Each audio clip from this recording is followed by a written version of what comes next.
Hello everyone, welcome back to my channel. আশা করছি তোমরাও অনেক ভালো আছো, আমি অনেক ভালো আছি। আবার চলে এসেছি একটা ছোট্ট মিনি ব্লগ নিয়ে। আর দেখতেই পাচ্ছ আমাদের উঠোন জুড়ে প্যান্ডেল হয়েছে। আর কিসের জন্য প্যান্ডেল হয়েছে অবশ্যই সেটা নেক্সট ভিডিওতে দেখতে পাবে। চলো এই প্যান্ডেল দিয়ে আমি একটু দেখে আসি যে গাছে আমাদের কত ফুল এবং কত লেবু হয়েছে। দেখতেই পাচ্ছ এই যা গাছের ডালটা দেখতে পেলে ভেঙে গেল। এই গাছের ডালটা এখন আমি বসাবো। এই গাছের ডালটা ভেঙে গেছে, তার মানে এটা এখন বসাতে হবে। শেকড় আছে যদিও, হয়তো হতে পারে। চলো এটা মাটিতে বসিয়ে দিয়ে আসি। আর এই গাছটা আমাকে বাঁচাতেই হবে। দেখতে পাচ্ছ কত ফুল এবং কত কুড়ি। এটা আমার দোষেই ভেঙে গেছে হাতটা। আমি যাই গাছটাকে ধরেছি ভর দিয়ে, আর ভেঙে পড়ে গেছে গাছটা। এবার চলো এই গাছটা দেখতে পাচ্ছ এই মাটিতেই বসাবো। চলো মাটিটা একটু খুঁড়ে নিয়ে গাছটা একটু ভেতরে বসে অনেকখানা গর্ত খুলে বসাতে হবে, তবেই গাছটা হয়তো হবে। আর একটু মাটি দিতে হবে চেপে চেপে।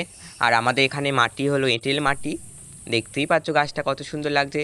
চল এবার আমি কাদা মাখা হাতটা ধুয়ে নিই আর এক মগ জল নিয়ে যাই গাছটা দেওয়ার জন্য। জানি না গাছটা বাঁচবে নাকি। চলো এবার এক মগ গাছে জল দিয়ে আসি। আর প্যান্ডেলটা কিসের জন্য হয়েছে অবশ্যই সাবস্ক্রাইব করে রাখো, চোখ রাখো যে আমার কালকে ভিডিও আসছে কিসের জন্য আমাদের উঠোনে প্যান্ডেল হয়েছে। দেখো গোটা গাছটাতে আমি জল দিয়ে দিলাম, গাছটা যদি বাঁচে।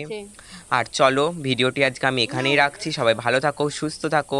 রাধে রাধে। আবার আসবো নেক্সট ভিডিও নিয়ে। হরে কৃষ্ণা।